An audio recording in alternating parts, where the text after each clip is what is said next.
बिल्कुल सब्ज़वार जो है वो 1 मिलीनियम ईयर पुराना है।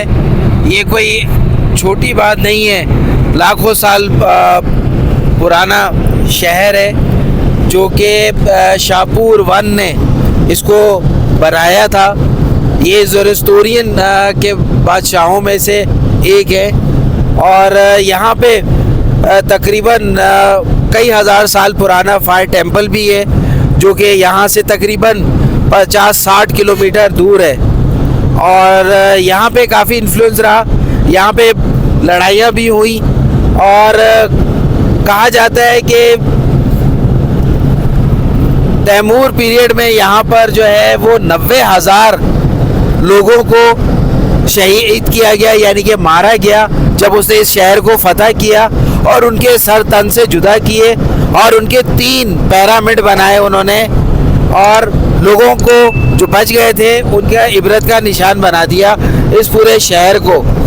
और उसके साथ साथ यहाँ मंगोलों ने भी आकर बहुत तबाही मचाई तैमूर से पहले, और उसके पहले भी जो है यहाँ पे मुख्तलिफ अक़वाम के लोग आते रहे और तबाहियाँ मचाते रहे। ये शहर अपनी असल जो इसमें चीज़ें थी, मोनूमेंट्स हैं, वो तो नहीं बचा सका क्योंकि इतनी बार ये शहर तबाह हुआ है और इतनी बार दोबारा बना है। मगर कुछ कुछ आसार जो है वो इस शहर के बाहर ज़रूर मिलते हैं। इससे ये बात समझ में आती है कि जो सब्ज़वार है उसका पुराना नाम भी बताता चलूँ, जो रखा गया था शाहपुर के दौर में, उसका नाम था बेहग इसका नाम था।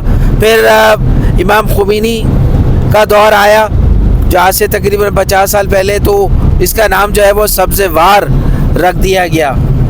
मुझे लगता है कि जो बेहग शहर है उसके बाहर ये नया शहर बसाया गया है, इसलिए हमें जो फायर टेम्पल मिलता है वो यहाँ से तकरीबन 60-70 किलोमीटर के फासले पे मिलता है। और यहाँ पे कोई आसार कदीमा और ऐसी चीज़ें फ़िलवक्त तो हमें नहीं नज़र आई, ना हमें मिली गूगल पे भी और यहाँ के लोकल सॉफ्टवेयर में भी। अब सीना बा सीना जो चीज़ें चल रही हैं, जैसे जैसे हम अपने जान पहचान बढ़ाएंगे, लोगों से मिलेंगे, वैसे वैसे वो चीज़ें हमारे सामने आने लगेंगी। क्या कहते हैं? अच्छा साहब, ये सिल्क रोड क्या आप बता रहे थे पिछले 2 शहरों से, ये सिल्क रूट जो है इसकी क्या कहानी है?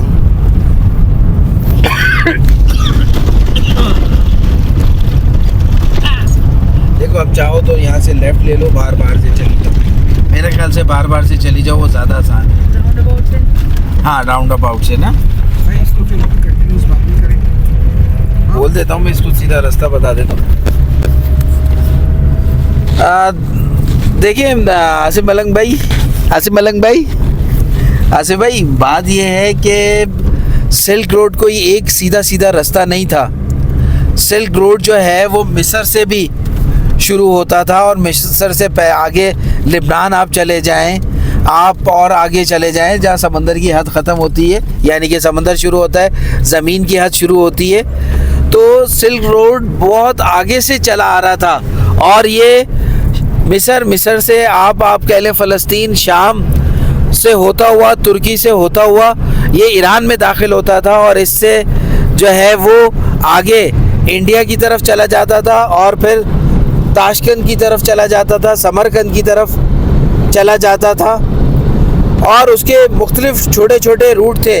और मैंने यहाँ तक पढ़ा है कि जाना है कि इस रूट की करेंसी भी ऐसी थी कि जो इर्द गिर्द के इलाकों की जो करेंसी थी वो एक्सेप्टेबल हो जाती थी और उसको कहीं पे भी यूज़ कर लो वो इस्तेमाल हो जाती थी, यानी कि चीज़ों ख़रीदो फ़रोख्त के लिए आप इस्तेमाल कर सकते थे। तो सिल्क रोड एक बहुत बड़ा रोड मैप है। आज के दौर में जो चाइना वन बेल्ट बना रहा है, एक वक्त आएगा ये वही सिल्क रोड से ज्वाइन हो जाएगा, जिसमें वो तमाम पुराने रोड और जो रास्ते हैं, इलाके जो अब मुल्क कहलाते हैं, वो उसमें शामिल हो जाएंगे।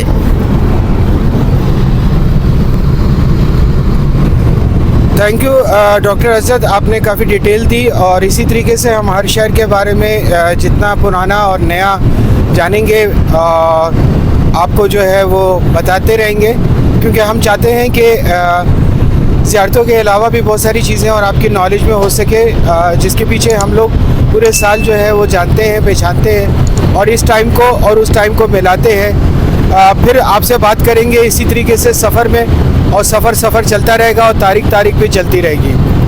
हमें ये तो नहीं पता कि हमारा भी नाम तारीख में होगा कि नहीं होगा, मगर इतना ज़रूर है कि लोग हमें ये ज़रूर कहेंगे ये पागल थे उस दौर के, जो पता नहीं क्या क्या नहीं किया इन्होंने। पैदल भी घूमे, स्कूटरों पे भी घूमे, गाड़ियों पे भी घूमे, शायद आगे जाके हम जहाज़ में भी घूमे या स्पेस में भी जाके हम देखें। क्या कहते हैं? देखते हैं आगे क्या मिलता है, किस तरीके से अगला शहर है, क्या है, उसकी तारीख क्या है, आज वो शहर कहाँ है। क्योंकि ईरान मेरे लिए ऐसे खुल गया है कि जैसे पैगंबरों के टाइम से लेकर, बल्कि एक टाइम आएगा कि मैं आपको आगे जाके जो है मैथोलॉजी जो रिलीजन्स हैं उनके बारे में डिटेल बताऊंगा। इसको कम से कम मुझे 7 से 8 साल लगे। मैथोलॉजी वो जो है वो रिलीजन्स हैं जो बहुत ही कदीमी है। क्या थे, क्यों थे, उसमें पॉजिटिव भी था या नेगेटिव ही था, या पॉजिटिव और नेगेटिव था। इसको कंटिन्यूस करेंगे आगे मैथोलॉजी के बारे में और बात करते रहेंगे, जानते रहेंगे, सफ़र चलता रहेगा और आप हमारे साथ ज्वाइन रहेंगे। उन्होंने अपना इश्क मुझे दिया, तुम्हें भी दें ज़रूरी तो नहीं। उन्होंने अपना हाथ मुझे दिया, तुम्हें भी दें ज़रूरी तो नहीं। अपना सफ़रनामा इन्होंने मुझे दिखाया और बताया, तुम्हें भी दिखाएं और बताएं ज़रूरी तो नहीं। अपने साथ चलने के लिए इन्होंने मुझे चुना, तुम्हें भी अपने साथ चलाएं ज़रूरी तो नहीं। सुनो ये दास्तान है इश्क की, जो किताबों के पन्नों से खींच दी गई है। इन कागज़ के बिखरे हुए पन्नों को चुनने के लिए इन्होंने मुझे चुना, तुम्हें भी चुने ज़रूरी तो नहीं। मिलते हैं वो मुझे बुला के, मैं मिलता हूँ उनके पास जाके, तुम्हें भी बुलाएं और मिलें ज़रूरी तो। देखो ये दास्तान है सदियों पुरानी और मैं हूँ इस सदी का। जो दास्तान है मुझे इन्होंने बतानी, तुम्हें भी बताएं ज़रूरी तो नहीं। जानो ये सफ़र है इश्क का, जिसमें नुकसान और तकलीफ़ें ही तकलीफ़ें हैं। उन्होंने मुझे तकलीफ़ें और नुकसान देने के बाद सहारा भी दिया, तुम्हें भी वो सहारा दें ज़रूरी तो नहीं। मिलते हैं अपना दुख लेकर वो मुझसे, भूल जाता हूँ अपना दुख उनके दुख सुन के। तुम भी जानो वो तुम्हें भी सुनाए ज़रूरी तो नहीं। ये सफ़र इश्क है, ये दिल में आता है, रूह को सुकून देता है। आज मैं सुकून में हूँ, तुम भी सुकून में रहो ज़रूरी तो नहीं। ना समझ आने वाली कहानी जो आई मुझे समझाने और बताने, वो तुम्हें भी समझाए और बताए ज़रूरी तो नहीं। जानता हूँ वो सब कुछ जो तारीख से हटा दिया गया है, ये तुम्हें भी पता हो ज़रूरी तो नहीं। जानने के लिए निकला हूँ दर बदर, अपनी ज़िंदगी को परे करके तुम भी निकलो इस तरह ज़रूरी तो नहीं। दर बदर घूमता हूँ दर बदर उनके इश्क में, तुम्हें भी इश्क हो ज़रूरी तो नहीं। वो मुझे ढूंढते हैं, मैं उनको ढूंढता हूँ, वो तुम्हें भी ढूंढें और तुम उनको ज़रूरी तो नहीं। उन्हें ढूंढने के सफ़र में वो सब कुछ जानने लगा, तुम भी ढूंढो और जानो ज़रूरी तो नहीं। सोच निकलते हैं हज़ारों ढूंढने इनको, पहुंचता सिर्फ वही खुशनसीब है जिसे वो चुनते हैं। शायद वो तुम्हें भी चुन लें, लेकिन वो तुम्हें चुने ज़रूरी तो नहीं। ये दास्तानों की कहानी है, दास्तानों को समझने की बात है। तुम्हारे समझ में भी आए ज़रूरी तो नहीं। कुछ देते हैं गालियाँ, कुछ देते हैं पत्थर, कुछ देते हैं हिम्मत, कुछ देते हैं दुआ। इनमें से तुम कौन हो? तुम दुआ देने वाले हो ज़रूरी तो नहीं। ये सौदा इश्क का सौदा है, नुकसान ही नुकसान पसंद है मुझे। तुम नुकसान का सौदा करो, जरूरी तो नहीं। इनकी दी हुई हर तकलीफ में समझता हूँ, तुम भी इनकी हिकमत समझो, जरूरी तो नहीं। राह इश्क, ये इश्क की राह है जिसमें अदब व आदाब, इल्म व मार्फत मिली। तुम भी चलो और मिले सब, जरूरी तो नहीं। अगर उनके कदम पर चलोगे तो पहुंच जाओगे उस इश्क तक।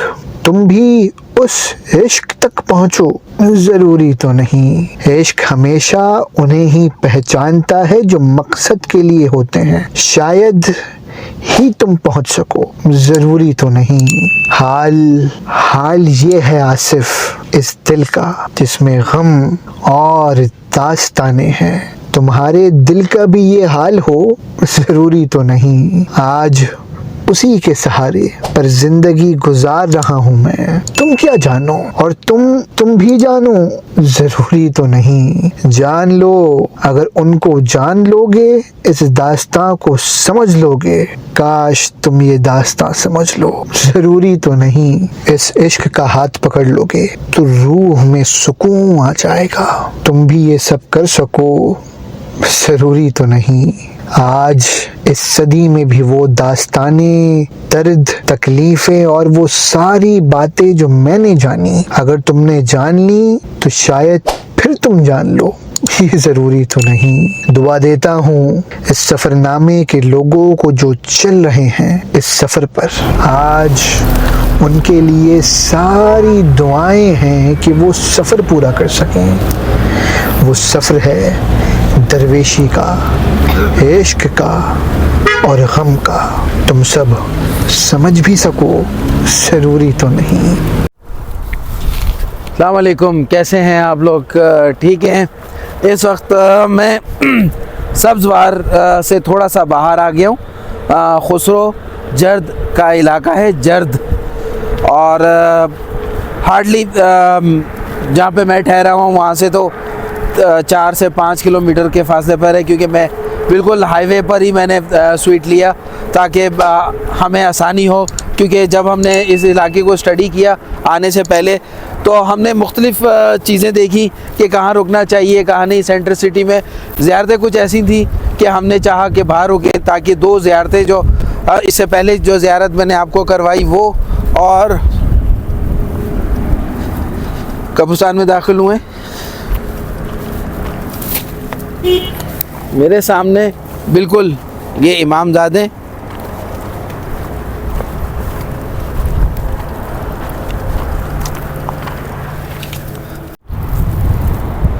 बिल्कुल सब्ज़वार से बाहर,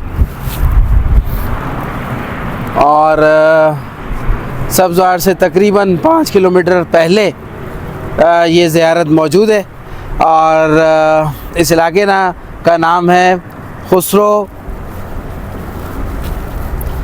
बर्द या कुछ इस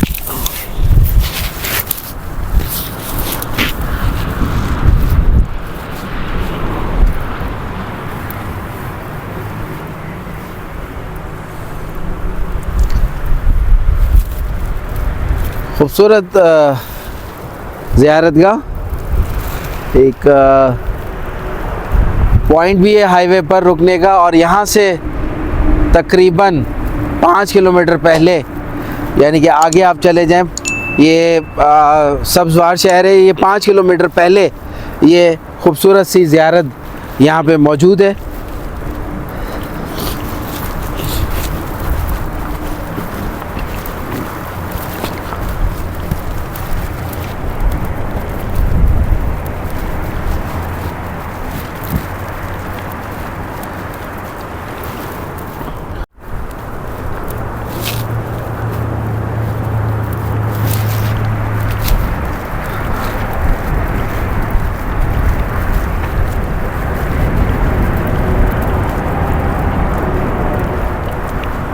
कंस्ट्रक्शन चल रही है।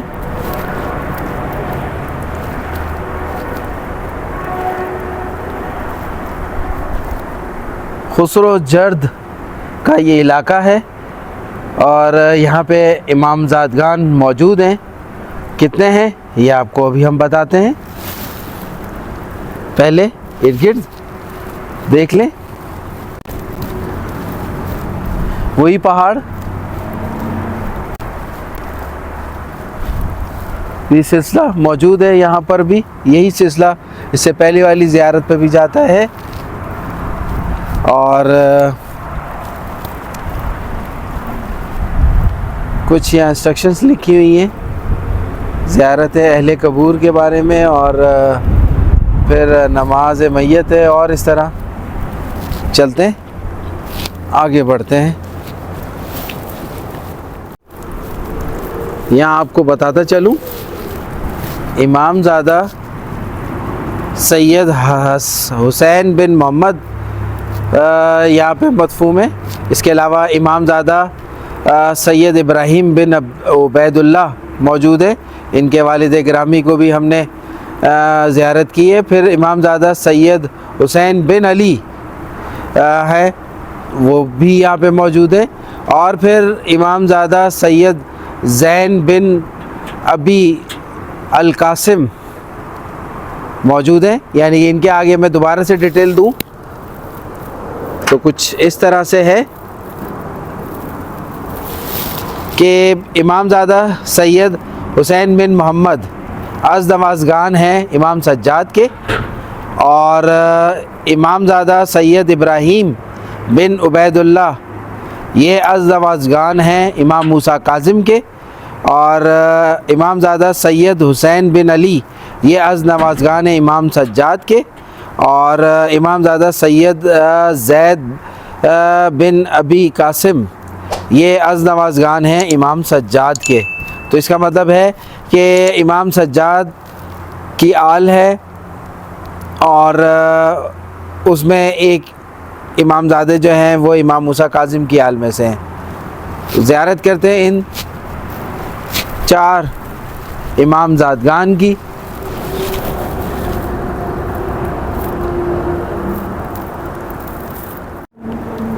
अंदर चलते हैं।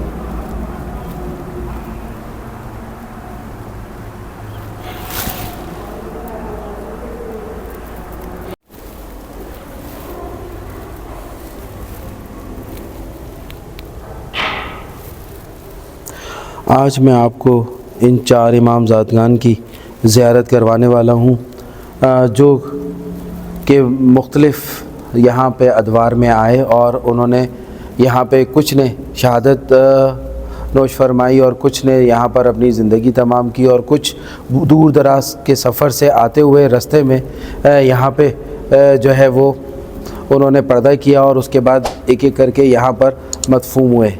ये इमामज़ादगान खुसरो जर्द के इलाके और बर्ज़रिश इलाका है उसके दरमियान वाक़े हैं।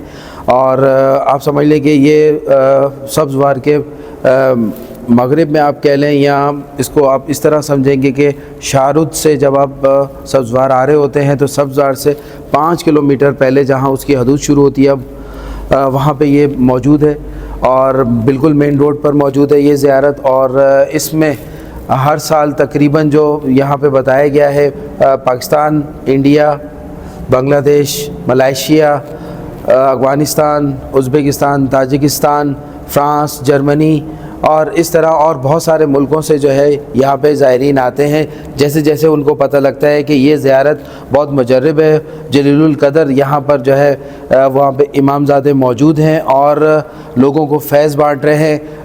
आप ख़ुद अच्छी तरह समझते हैं कि जहाँ फैज़ बट रहा होता है वहाँ लोग कैसे जाते हैं, क्यों जाते हैं और क्या करने जाते हैं। हम यहाँ पर आए, हमें पता लगा, हम आपके लिए ये व्लॉग इसलिए बना रहे हैं कि आप जब भी आप बाय रोड जब सफ़र करते हैं चाबहार से लेके मशहद का, तो उसके दरमियान ये सब्ज़वार जगह आती है, यहाँ आप बस वाले को रुकवा कर मेन रोड पर भी ये लोग रिफ़्रेशमेंट कर सकते हैं और आप 5 मिनट के लिए यहाँ हाज़िरी भी दे सकते हैं। बिल्कुल मेन रोड पर है। ये इमामज़ादे कैसे और कब कब आए और कब शहीद हुए ये मैं आपको बताता हूँ। पहले हम ज़ियारत कर लेते हैं।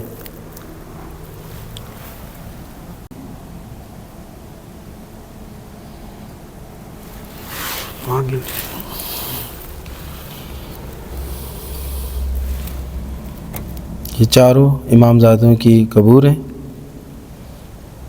पहले फातिहा पढ़ते हैं।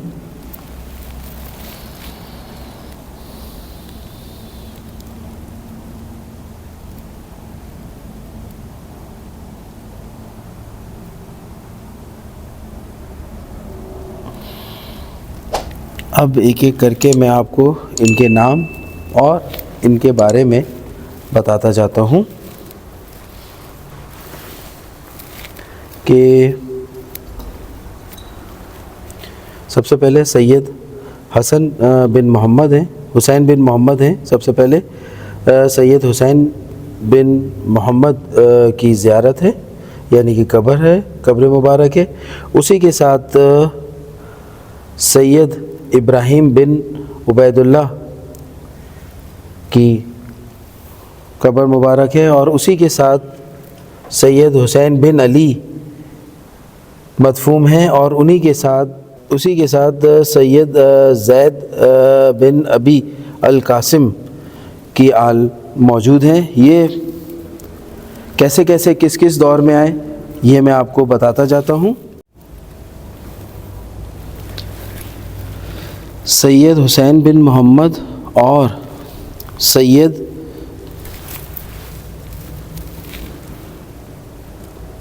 ज़ैद बिन अबी कासिम ये इमाम सज्जाद अलैहिस्सलाम की आल में से हैं, और सैयद इब्राहीम बिन उबैदुल्लाह ये इमाम मूसा काज़िम अलैहिस्सलाम की आल में से हैं, और सैयद हुसैन बिन अली ये मौला अली की आल में से हैं।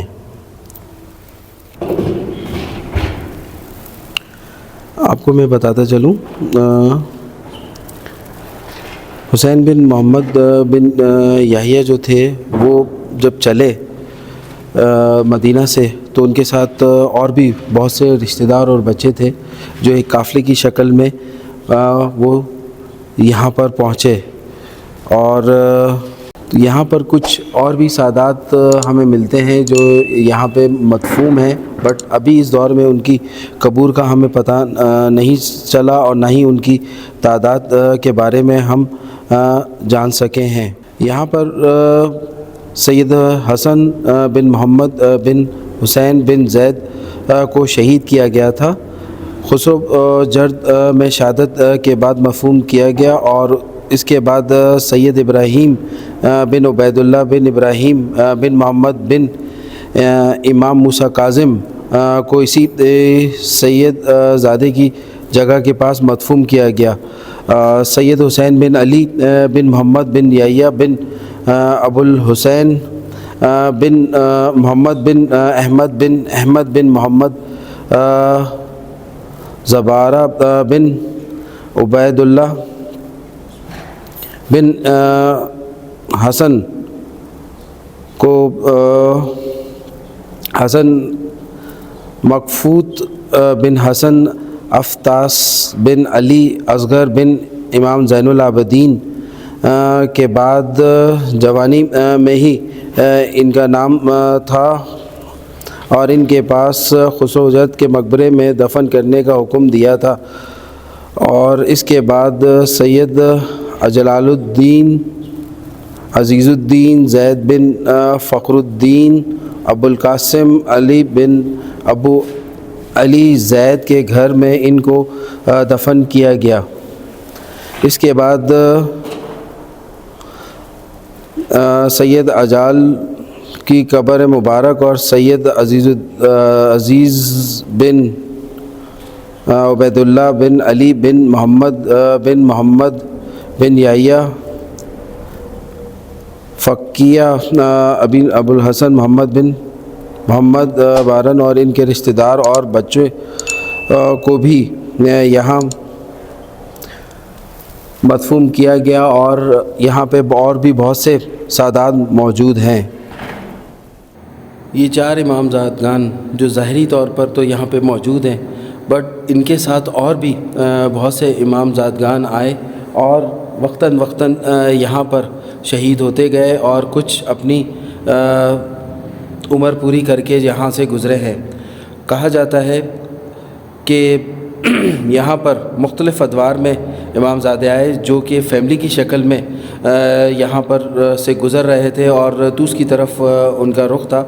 और जब यहाँ पर पहले इमामज़ादे का उन्हें पता लगा कि शहीद हुए हैं और उन्हें यहीं पे मदफून किया गया है, तो बाद के आने वाले इमामज़ादों ने भी यहाँ पे पड़ाव किया और सख्तियाँ झेलते हुए और अपनी आप को यहाँ पे मनवाते हुए और अपने जद यानी कि अपने कज़न्स कह लें या आप अपने अहले बैत के साथ अपना यहाँ पे ताल्लुक़ जोड़े हुए जो यहाँ से पहले या जो यहाँ पर पहले से मुकीम थे, उनके साथ उन्होंने एक वक्त गुजारा और अपने आप को यहाँ पे साबित किया। फिर जब उनका वक्त आया तो उन्होंने दुनिया फ़ानी से कूच किया।